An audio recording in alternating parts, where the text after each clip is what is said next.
Assalamualaikum warahmatullahi wabarakatuh. Waalaikumsalam warahmatullahi wabarakatuh.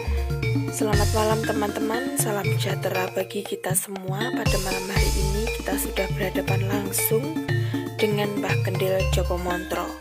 Kita akan mengangkat tema yaitu tentang hal dukun. Jadi kenapa nama baik dukun itu semakin hari semakin hilang? Jadi di sini sudah ada 3 pertanyaan. Kita akan langsung menanyakan sama Mbah Kendil Joko Montro. Tapi tentu sebelumnya teman-teman, saya ingatkan bagi kalian yang baru bergabung, jangan lupa subscribe dan aktifkan tombol loncengnya.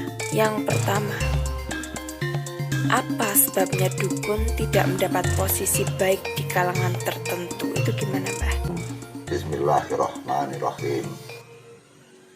Teman-teman yang saya hormati dan saya muliakan, hari ini kami sengaja untuk mengumpas tuntas masalah kata dukun. Sehingga pada era dulu di zaman kerajaan, nama dukun sangat tenar sekali.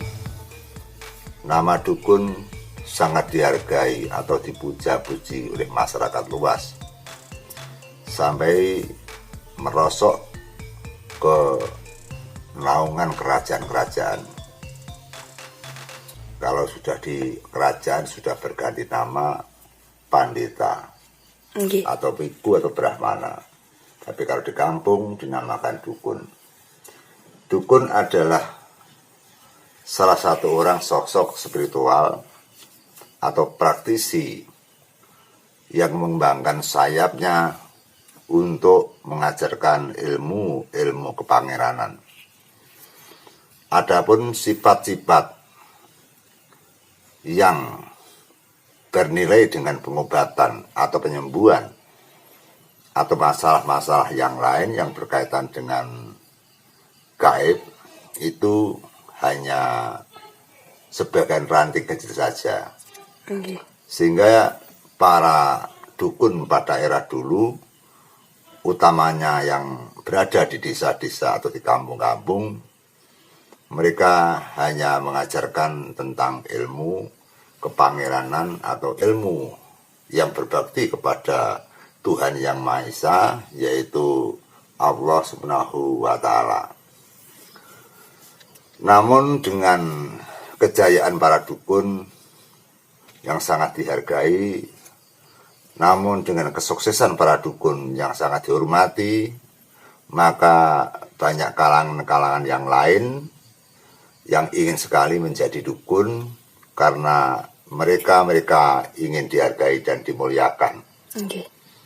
Sehingga kapasitas-kapasitas yang semestinya belum mampu menjadi dukun, namun dia sudah berani praktek untuk menjadi dukun.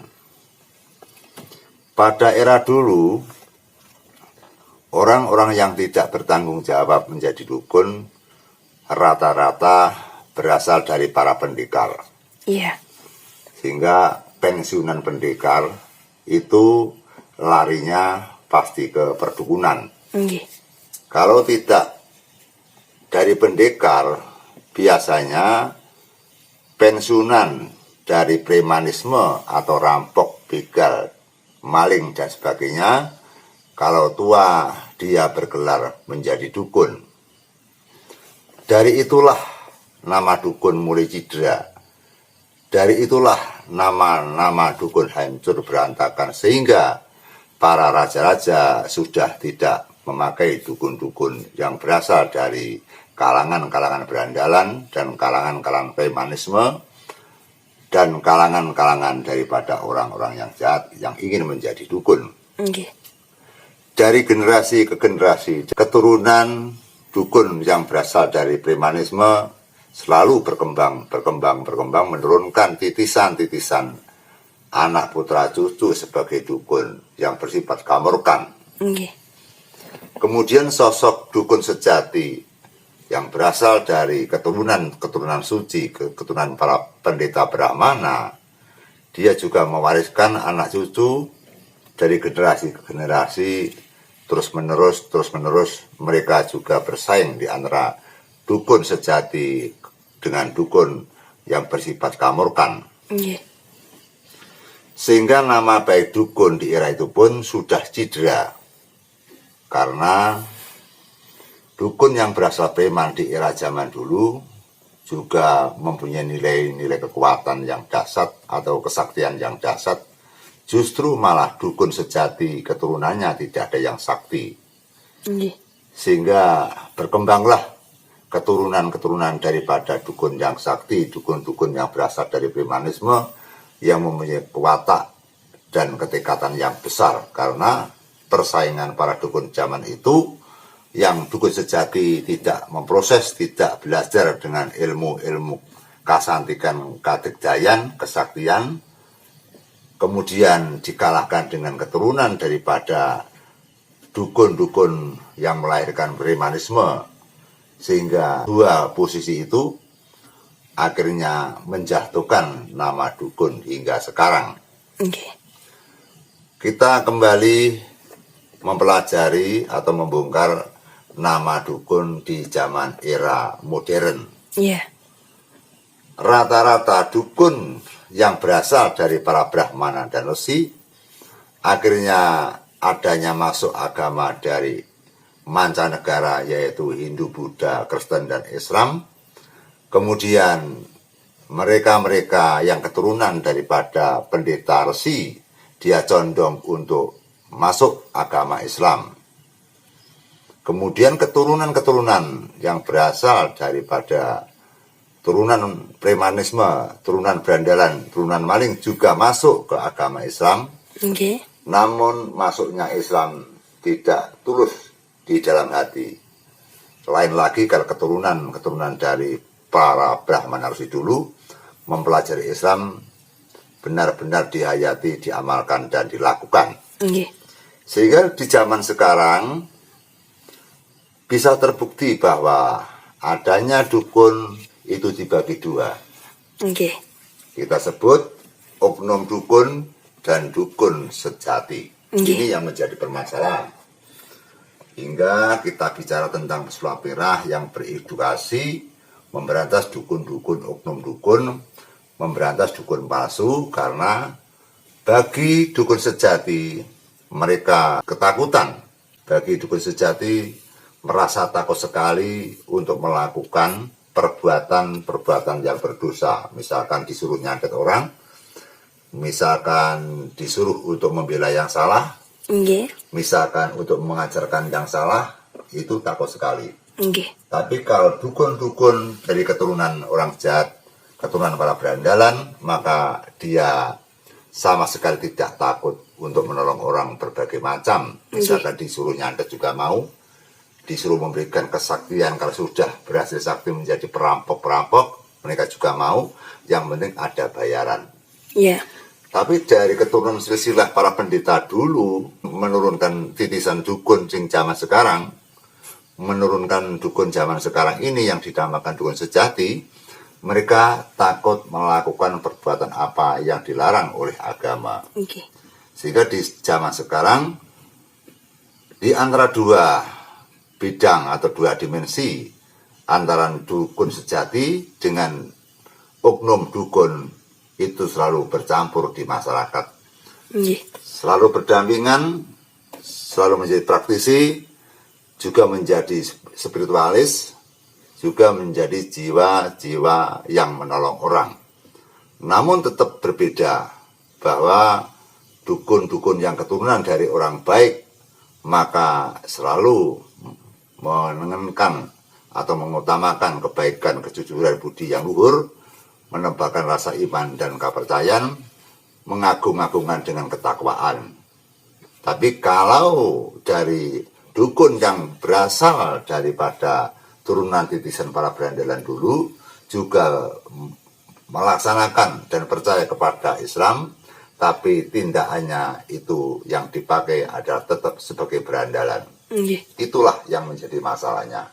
Sehingga keturunan-keturunan yang berasal dari para preman atau para perampok dulu sampai sekarang berani untuk Satu, menipu kepada orang yang ditolong. Yang kedua, berani untuk berbuat jahat, yaitu menodai perempuan atau pencabulan.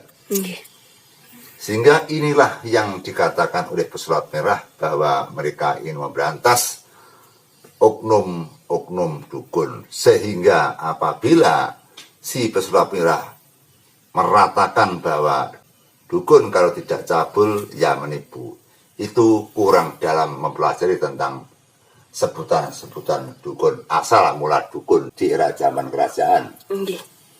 Sehingga kita juga tidak lari daripada kenyataan. Kami pun juga sering menyaksikan para dukun yang benar-benar menipu orang, para dukun yang mencabuli daripada masyarakat. Sehingga saya pun juga pernah dimintai tolong untuk membasmi dukun di wilayah Kediri, karena dukun tersebut telah melanggar aturan etika, yaitu memperkosa menantunya sendiri. Saya ditugaskan untuk membubarkan rumah tangganya. Pada era itu saya hanya sendirian. Terjadilah perdebatan dan pertengkaran, akan menjurus ke fisik juga, akan menjurus ke sandet-sandetan. Saya pun juga ditantang akan disandet. Sehingga pada era itu saya memegang dengan kebesaran hati bahwa saya membela yang benar, maka saya tidak takut. Justru dia ketakutan, akan saya share ke kantor polisi di wilayah Gampeng-Rejo Kediri. Posisi itu adalah yang menang saya. Akhirnya keluarga yang berumah tangga yang dirusui atau yang diganggu mertua tadi menjadi cerai.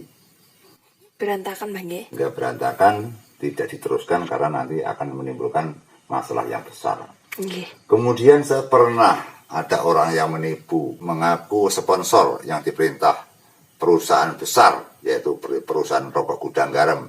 Katanya mereka disuruh untuk mencari tenaga kerja yang dipekerjakan di Malaysia. Setelah saya pelajari, saya masuk ke pabrik itu. Saya bertanya kepada Bapak Raga Sukoco, Bapak Raga Sukoco juga bertanya kepada Bapak Samud bahwa tidak ada perusahaan Gudang Garam yang mendirikan pabrik di sana. Lantang saya mendobrak kepada sponsor yang sudah menipu masyarakat luas. Kalau zaman sekarang mungkin sudah miliat-miliatan. Akhirnya saya bubarkan dan nyawa saya terancam pada saat itu. Saya juga mencari perlindungan kepada bagian-bagian golongan keamanan seperti polisi dan marinir. Namun mereka bubar dan uangnya dikembalikan 50%. Ada lagi kejadian belum lama, sekitar setahun yang lalu atau 2 tahun yang lalu, bahwa ada sosok seorang kepala desa yang ditipu karena ada dukun yang katanya bisa mengambil emas. Katanya dukun itu bisa mengambil emas di dalam bumi. Setelah dibiayai dengan uang yang besar, sekitar 30 atau 20 juta, emas tersebut bisa keluar, bisa diambil. Ternyata emas itu dijual, hasilnya zong. Emas itu bukan emas murni, tapi itu adalah sepuan daripada tembaga. Maka dari itu, apa yang diucapkan Pesulap Merah, saya pun juga menandatangani. Saya juga setuju atas kerja-kerja Pesulap Merah. Hanya aku sayangkan bahwa Pesulap Merah itu melebar. Kadang-kadang ganti sasaran, kadang-kadang merasa sakti, merasa ampuh, merasa sombong. Itu yang saya tidak suka. Tapi perjuangannya tetap saya akui sebagai pahlawan pendobrak oknum dukun. Itu pasti saya yakini dan saya percayai. Hanya kadang melebar, menantang sana kemari, itulah saya yang tidak suka. Sehingga apa yang dilakukan oleh Pesulap Merah itu pernah kualami. Jadi saya berbuat ini bukan setting-settingan, bukan akal-akalan, bukan film-filman, bukan sandiwara-sandiwaraan. Saya asli real pernah menjalani pendobrakan secara pribadi. Dan akhirnya masalah itu tuntas. Sehingga orang yang menipu Mas tadi akhirnya taubat, tidak akan mengulangi lagi. Tapi sayangnya 1 tahun kemudian si penipu itu meninggal dunia. Tapi sebelum meninggal dunia mereka juga tawaduk beribadah yang baik, dia bekerja sebagai kuli bangunan. Itulah pemirsa. Ya, terus kemudian kita beranjak ke pertanyaan yang nomor 2, yaitu kenapa masih ramai sekali jasa dukun yang dibutuhkan orang, padahal sering dihujat dan dipojokkan posisi yang hina. Gimana itu, Mbah? Para praktisi yang ada di Indonesia terjadi dua cabang, yaitu praktisi yang sungguhan dan praktisi yang hanya mencari uang. Praktisi yang sungguhan biasanya tidak menjanjikan keberhasilan. Praktisi yang sungguhan selalu bilang bahwa kami tidak punya kemampuan apa-apa, saya tidak punya kesaktian apa-apa, semua ini apabila nanti berhasil bukan semata saya yang bisa, tapi atas hadiah dari Sang Pencipta Allah Subhanahu wa Ta'ala. Ucapan itu selalu diucapkan kepada dukun yang sejati. Dan yang kedua, ciri dukun yang sejati selalu mengiring orang untuk mengajak kebaikan, yaitu berbaik kepada siapapun dan mengiring kepada orang untuk beribadah, untuk melaksanakan keimanan dan ketakwaan. Tapi bagi dukun yang tidak sejati, dia tidak pernah komentar, yang dikomentarkan hanya persyaratan yang dalilnya nanti untuk menjegelongkan si pasien agar bisa membayar yang mahal. Baru-baru saja ini saya juga mendapatkan telepon dari salah satu pasien yang minta tolong. Dia sudah lelah sekali ke rumah-rumahnya, itu praktisi-praktisi yang bersifat perdukunan. Itu dia salah, dia mencari, akhirnya dia kehabisan uang, total jenderal mobil, sepeda motor, rumah dijual. Sekitar 59 praktisi.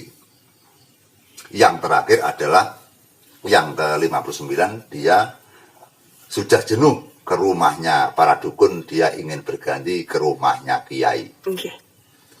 Akhirnya datang ke rumahnya kiai, tiba-tiba dia datang, dia bercerita tentang kasusnya, terus kemudian mereka disuruh untuk berbaring di kursi, matanya dikasih obat tetes yang sangat sakit sekali sehingga pasien itu menjadi marah. Akhirnya disuruh pulang dan besok untuk kembali lagi. Sama sekali tidak ada ikatan perjanjian apapun, hanya disuruh pulang. Setelah besoknya datang ke situ, langsung dia bilang, bagaimana uang yang 200 juta? Kamu kan akan memberikan uang saya untuk membelikan manuk perkutut. Nah, padahal si pasien itu tidak menjanjikan apa-apa. Setelah diobati langsung marah, terus kemudian disuruh pulang gitu loh. Dia hanya mencari alasan agar si pasien itu bisa mengeluarkan uang. Sehingga terjadilah perdebatan bahwa memang pasien itu tidak menjanjikan, tapi dukun itu memaksa harus berbunyi iya dan harus membayar 200 juta. Jadi bagi si pasien itu, kok kiai seperti ini? Tingkah pakartinya. Biasanya kiai-kiai itu nggak mau minta uang, nggak mau minta tebusan, nggak mau minta persyaratan. Kok ada kiai yang seperti ini? Kemudian akhirnya pertengkaran bicara tidak berhenti, selalu melebar dan menunjukkan kemarahan. Akhirnya si kiai tadi ke bilik sebelah kanan mengambil samurai atau pedang. Akhirnya si pasien itu akan dibunuh karena merasa gagal tidak bisa mewujudkan uang 200 juta rupiah. Terjadilah pertengkaran sengit yang bersifat ucapan. Berang sudah diangkat, namun pasien itu juga tidak takut. Mereka malah mengambil pakaian yang dilepas kuncinya, pakaiannya dibuka, dia telanjang bagian dada, menantang seorang kiai itu. Dia hanya bilang, kalau toh kita nanti terjadi peperangan, andai kata saya itu nanti mati, maka kematian seorang ini maka akan menyolot Anda masuk penjara yang bertahun-tahun. Itu apabila saya salah. Tapi apabila saya menang, apabila peperangan ini terjadi, maka aku akan membunuhmu. dan namamu akan lenyap di hari ini. Setelah itu, dengan keras dan lantang si pasien itu, kiai itu meletakkan pedangnya atau samurainya pelan-pelan karena pasien itu mengatakan, saya adalah dari Sumatera, dari kota Padang. Saya biasa memakan orang, jangan kamu makan. Langsung kiai itu duduk, terus kemudian di situ ada air yang biasanya untuk diminumkan, disiramkan ke wajahnya si kiai tadi. Kalau kita sikapi bahwa kejadian seperti itu tidak mungkin kiai berlagak seperti itu. Itu yang jelas, itu dukun yang berasal dari berandalan yang mengaku-ngaku jadi kiai. Jadi waspadalah saudara-saudaraku. Jangan tertipu dengan casing. Jangan tertipu dengan gerak solah bowo. Jangan tertipu dengan ragam-ragam orang yang pintar berbicara dan berbahasa. Karena bahasa bisa untuk menipu kita. Ini ada cerita bahwa orangnya sering ke masjid, orangnya sholat khusyuk, pintar baca Quran, punya santri, tapi seperti itu tingkah bakatinya. Karena memang dia dasarnya bukan berasal dari orang alim ulama. Dia bukan keturunan para kiai dan para santri. Mereka muncul dari para dukun yang ditiskan dari dukun berandalan dan maling atau rampok di era zaman dulu. Maka tetap berbeda bahwa pengeluaran atau titisan dari dukun yang sejati pasti itu menjalankan perintah agama karena mereka mengakui sejak kecil sudah beragama Islam dan dia juga menjalankan.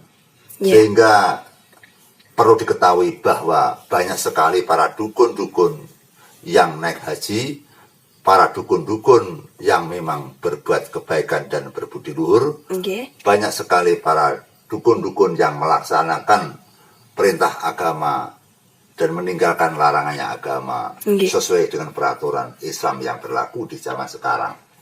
Kita mengingat pada ucapan surat merah bahwa dukun itu kalau tidak menipu mesti mencabuli. Sehingga dari kisah seperti yang saya ceritakan ini, berarti kesimpulannya apa yang diucapkan surat merah itu tidak benar. Karena saya sendiri juga mempunyai guru yang berasal dari dukun, tapi hatinya juga mulia, hatinya juga baik dan berbudi luhur dan bermartabat. Maka kalau ingin kita edukasi, pelajari dulu yang matang-matang, jangan setengah-setengah. Jadi kita nanti akan tahu, kita akan dapat dukun, kita harus benar-benar silem sajroning dukun, harus mempelajari ilmu dan kejiwaan dukun yang ada di seluruh Indonesia ini, bersama mempelajari sejarah dukun di era zaman kerajaan, baru nanti bisa menyimpulkan saudaraku. Saya juga belajar sejarah, apalagi saya juga keturunan daripada para normator diri sepuh-sepuh, sehingga saya benar-benar paham kehidupan dan karakter dari keluarga saya sendiri. Jadi tidak benar kalau yang diucapkan surat merah itu setiap dukun itu pasti cabul dan pasti menipu. Masih banyak sekali para praktisi-praktisi yang benar-benar memegang dengan bendera agama Islam, meneguhkan keimanan, meneguhkan ketakwaan.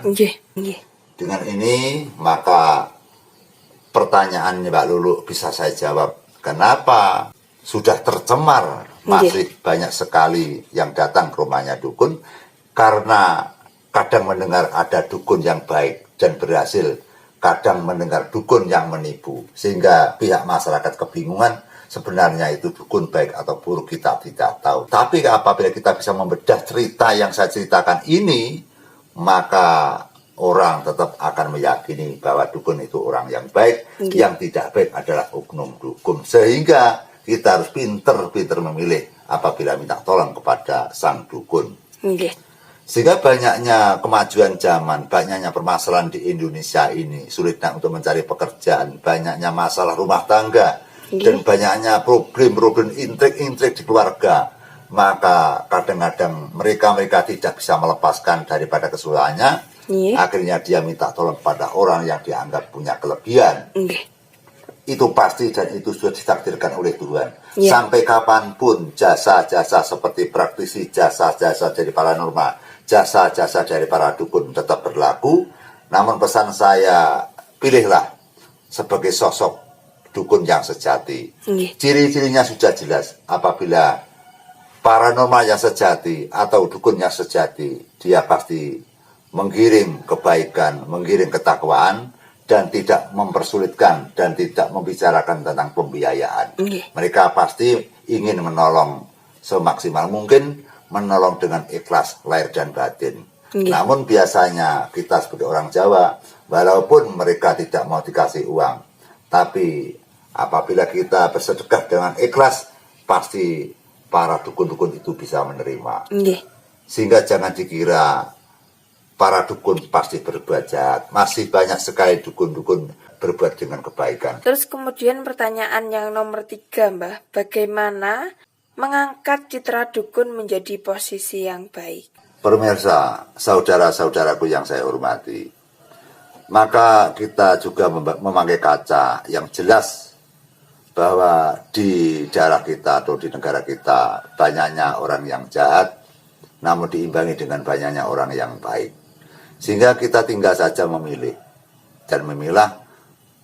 Apabila Anda perlu untuk mencari praktisi atau minta tolong, pilihlah orang-orang yang baik dengan dasar-dasar. Sebelum masuk ke rumahnya paranormal atau sesepuh atau dukun, Anda harus mengerti siapa yang Anda akan mintai tolong itu. Anda bisa survei kepada tetangga-tetangga sebelah, atau setidaknya Anda mempelajari ucapan-ucapan si dukun yang Anda kunjungi itu. Dari ucapan-ucapan itu nanti tentu Anda bisa menyimpulkan apakah ucapannya baik atau ucapannya nanti yang bercondong untuk memeras dengan keuangan Anda. Namun dengan sesepuh atau dukun yang sejati, pasti tidak berani dia minta uang, tidak berani untuk menarget uang, dan tidak berani menjaminkan pasti berhasil. Semua pasti insya Allah, semua pasti dibicarakan. Ini bukan saya yang akan memberikan hasil, nanti berhasil dan tidak di tangan Allah. Apabila tidak berhasil itu karena kurang kemampuan kita atau kita belum jodoh.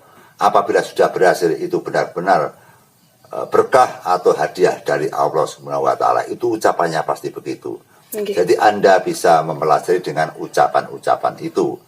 Adapun pada zaman sekarang masih banyaknya paranormal yang dikunjungi orang karena banyaknya permasalahan di masyarakat, baik permasalahan lahir dan permasalahan batin. Namun kritikan bagi para dukun-dukun atau oknum-oknum dukun, selama Anda semua, selama kita ini mempelopori dengan kebaikan dan mempelopori untuk berbakti kepada Allah Subhanahu wa taala. Sehingga apabila nama dukun bisa terangkat, Anda harus berbuat baik kepada siapapun dan takut kepada dosa dan mengumpulkan amal-amal kebaikan Anda.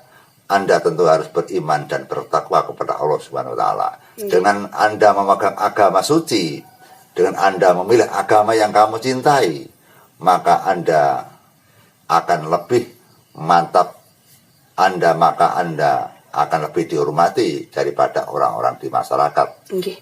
Sedikit demi sedikit perubahan pasti terjadi apabila ucapan saya ini dilaksanakan. Tentu lama-lama dukun yang titisan dari berandalan atau dari preman akan pindah kepada dukun sejati. Dukun yang menghamba kepada Allah, dukun yang berbakti kepada Allah, dukun yang mengamalkan agama-agama suci, yaitu agama masing-masing, yang percaya bahwa hidup ini diatur oleh Sang Pencipta alam ini. Itu, Mbak. Ya teman-teman, jadi 3 pertanyaan yang telah kita utarakan telah dijawab sama Mbah Kendil Jopo Montro. Ini berkaitan kenapa nama dukun itu semakin hilang citra baiknya. Jadi semoga teman-teman melalui 3 pertanyaan dan pernyataan yang telah Mbah Kendil utarakan kepada kita semua, ini bisa menjadi tolak ukur kita untuk semakin mengoreksi diri bagi para dukun sejati atau para dukun, supaya kita tidak merusak citra kita sendiri. Dan bagi masyarakat atau teman-teman semua, saya himbaukan dan saya ingatkan bahwa tidak semua dukun itu salah jalan. Masih banyak di luar sana dukun-dukun yang sejati. Yang namanya manusia itu semuanya pasti memiliki sisi baik dan sisi buruk. Begitupun juga Mbah Kendil Jopo Montro, beliau juga memiliki sisi baik dan sisi buruk. Betul. Ngoten Mbah nggih? Betul sekali. Jadi apa untungnya kita bersombong diri jika ada seseorang yang mengatakan bahwa dirinya itu tidak pernah berbuat dosa, dirinya itu tidak pernah berbuat salah? Itu seperti iblis, teman-teman. Jadi sangat salah sekali jalannya dan sangat sombong sekali hatinya. Semoga ini bisa menjadi pencerahan kita di pagi hari ini, teman-teman, karena ini juga sudah jam 3 pagi. Semoga teman-teman bisa mengambil manfaat dari setiap video kami. Mbah Kendil ada tambahan yang lain? Hati-hati dalam memilih salah satu sosok praktisi yang Anda datangi. Karena juga ada orang-orang yang berasal dari kalangan luar, misalkan orang-orang dari yang dulunya berbisnis antik gagal bisa menjadi dukun, karena orang antik itu ahli sekali bidang sulapan. Karena saya juga punya teman banyak yang berasal dari ahli sulap menjadi dukun. Jadi praktek-prakteknya yang dipakai ada trik-trik sulap. Yang pertama. Yang kedua juga ada lagi orang-orang yang sulit untuk mencari pekerjaan, orang-orang yang pengangguran, kemudian dia melintasi, yaitu belajar dengan dadakan, belajar dengan perdukunan, akhirnya dia juga praktek-praktek menolong kepada masyarakat, namun dia hanya berdalih untuk mencari uang semata. Itu yang harus Anda teliti dan Anda harus berpikir, memilah dan memilih. Terima kasih. Ya teman-teman, saya ingatkan jangan lupa subscribe dan aktifkan tombol loncengnya, karena kami masih banyak sekali pengalaman-pengalaman Mbah Kendil yang akan kita tuangkan di channel ini. Jadi supaya kalian tidak ketinggalan, silahkan segera pencet tombol subscribe di bawah ini. Mungkin cukup sekian teman-teman, semoga video ini bermanfaat bagi kita semua, dan saya ucapkan selamat menjalankan ibadah puasa Ramadan. Wassalamualaikum warahmatullahi wabarakatuh. Waalaikumsalam warahmatullahi wabarakatuh.